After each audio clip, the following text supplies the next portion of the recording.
Welcome back to the channel, and this is a rare occasion where everything in the video is going to be from one seller, and that seller is Toy Scout. We've covered that seller's items in the past, and while I have never bought from Toy Scout, the seller is one that is trusted. It's been on eBay a lot, and I know a number of you have bought from Toy Scout in the past. Well, Toy Scout got in a bunch of Mint-On cards that all sold at auction the other day, and there were some absolute heaters in this auction. Some early card backs, as you can see, a 21 back Boba Fett, and all the way through to the Power of the Force line. So all of these ended the other day, and I just kind of wanted to give you a sense of sales prices, and they were in varying degrees of condition, which the seller was kind enough to, point out different defects and things like that. The pictures aren't particularly great, but they aren't the worst either. And so anyway, this one was a 12-back Sand People. Obviously, this one had some staining that was going on the cape, and that's going to be a recurring theme for some of these early card backs is even though they're Mint-On card, these things are going on 50 years old, and you're going to have some defects like this because the plastic is just not meant to last that long. So this is a common problem for the Tusken Raider that we've talked about in the past, but this staining is pretty prevalent on this cape. And, it wouldn't, again, a lot of these weren't perfect. A lot of them were pretty nice, but not terrible, not perfect either. And this one, had some defects around the hang tab, things like that. And so that one sold at $380, which is probably fair. We've got a Stormtrooper, another 12-back. This one has torso discoloration, which, again, is a common thing with the Stormtrooper. It's not terrible, but it is noted there.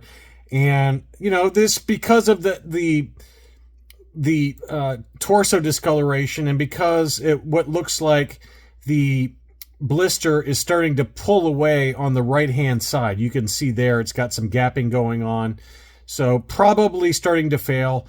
This line that you see going up the blister, that looks like a miscut in terms of the blister because that's just the edge of the blister, and it's kind of wavy there just because either it was overheated before it was sealed to the card or it was miscut. I don't know, but again, probably about a 75 grade condition for a 12-back, and that's why it sold where it did at $919. This Luke is hilarious. I mean, look how discolored this thing is inside the blister. It's crazy to see that much and that uniform of a brown color on the arms and on one leg, and it's starting on the other leg, but the torso itself remains fairly white. So, and we see it the opposite way sometimes where the torso gets really yellowed and the arms and legs stay okay. In this case, it's the arms and the legs that are defect, and it's a shame because it's an unpunched example. The card's in great shape, blister's in great shape. It's just heavy discoloration that would knock down this to probably about a 70 grade because of that figure score. It's still sold for $1,008. I mean, it's a 12-back Luke, about as budget-friendly as you can get for what is otherwise a pretty pristine-looking card back. The Darth Vader had obviously some issues over here on the left-hand side from where they tried to remove the price sticker. Which again is a shame because it's a clear blister, maybe one little ding on the stem of the blister, but an unpunched example, and that one sold for $960. There you go. There's a little ding there on the bottom of the blister. So again, none of these were perfect, but that one was in pretty good shape. Unfortunately, if that sticker had stayed on there, it probably would grade a lot better. The Princess Leia was also in pretty good shape, just very slight pinkish hue to the arms and the legs, so that's starting to discolor a little bit there, but not terrible. Otherwise, the card is in pretty good shape. Blister's in great shape. One little ding there that you can see, which the seller was kind enough to show. Probably a 75 plus would be my guess on this one. That one sold for $12.25, which again, for a 12-back Princess Leia clear blister, that's a pretty decent deal, I feel like. The R2-D2, that one was in good shape. Excellent condition would be my summary for this as well. You can see, just some slight dings to the blister on that one. This one was a punched example, again, with the price sticker, and that one sold for $731. The R5-D4, This one was in really good shape. This one would probably grade out at least an 80 or an 80 plus. I didn't really see any major issues with this one at all. Probably even, there's an outside chance this one gets an 80, 85. The blister was great. No problems with the figure itself.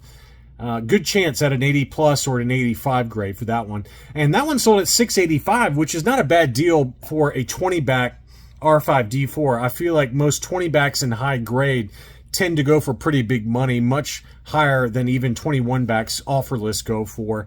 And so that one was a pretty good deal there as well. The Han Solo was also in decent shape, not perfect. It had some card wear around the left-hand side. Looks like maybe some bugs started munching on it while it was in storage. So that one sold for $698.88, and probably, again, about a 75 grade at best, just given the edge wear on that one. The Luke Skywalker X-Wing pilot, again, it looks like it maybe has some bed bug issues going on here on the right-hand lower corner, and then in the upper right, there's obviously a litho issue from where they tried to remove the price sticker. There's a good close-up there of that one. Otherwise, it would be, in really great shape. And 822 is probably about right for this one. This one, decent chance at a 75 grade, I think. It's probably about as high as you'd get as a 75 for that one. The Hammerhead, and what's interesting is that some of those I thought went below or at fair market value. Hammerhead on a 21 back has really come back down in price. I've even seen clear blister high grade examples go for not much more than what this one went for. And this one had a yellowed blister, was punched. To me, I was a little surprised it even went to 522, just given how much Hammerhead has come down in price. It was pretty clean overall. It did have one little litho issue right below the name pill and right next to Hammerhead's eyes there. But, given the yellowing to the blister, I'm a little surprised it even went to 522. The Power Droid was also in really good shape. This one sold for $510. I thought that was a pretty good deal there. I'm assuming this one is a clear blister. It might just be dirty there. It's hard to tell what's going on there. It doesn't look pristine, but it does look pretty good. I think it gets a 75 grade pretty easily. And for $510, I think that's a pretty good deal for the Power Droid. The Greedo was immaculate. This one, I can understand why it sold for what it did at $1143. This one was pretty pristine, unpunched, no price sticker, and I think this one's got a really good chance at an 85 grade. So Greedo is one that's held up pretty well on the 21 back. I've seen some clear blister high grade examples for Greedo on the 20 and 21 back go for big boy money, and this one is no exception. $1143 on that one. What a beauty. That one was really nice. The big one, of course, was Boba Fett. So this one is a 21 back Boba Fett, clear blister. I mean, look how clean that figure looks. That is a beauty. And, there is some light issues to the left there on the racetrack, but I don't know. I think this one's got a really good shot at an overall 80 grade, just looking at the card overall. Just some very light edge wear to it. And, let's look at the back. Here's the back of the card. Looks like some light scuffing on the back. I think it gets a 75 at worst for the card score. Blister does have a ding in the upper corner there that you can see. So 75 for the blister. Figure's probably an 85. I mean, let's be real. That's an 85 grade figure all day long. I don't know. It's going to be tight, but I think it's probably a 75, mainly because of that blister ding in the upper left-hand corner that you can see there. But still, $45.51 is not a bad price at all. We just documented that great deal that was in the last Jeff Jacobs auction over at Hakes. That was an AFA 80 and it sold around $8,000, somewhere in that ballpark. So $45.51 for about a 75 grade feels like a really good deal to me. Beautiful figure though. Look how beautiful that one is. So that was a great deal. Next up, we've got Yoda on the 45 back Star Wars display arena, but this is the brown snake Yoda. And we talked about this, how they were transitioning from the orange snake Yodas on the 32 backs. And then by the 41 back, that's where they started to transition over. Some of the figures had orange, some of them had brown. And then after that, it was all brown snake. So this one was unpunched, obviously yellowed blister. That still sold at $640 though. just given how clean that one was.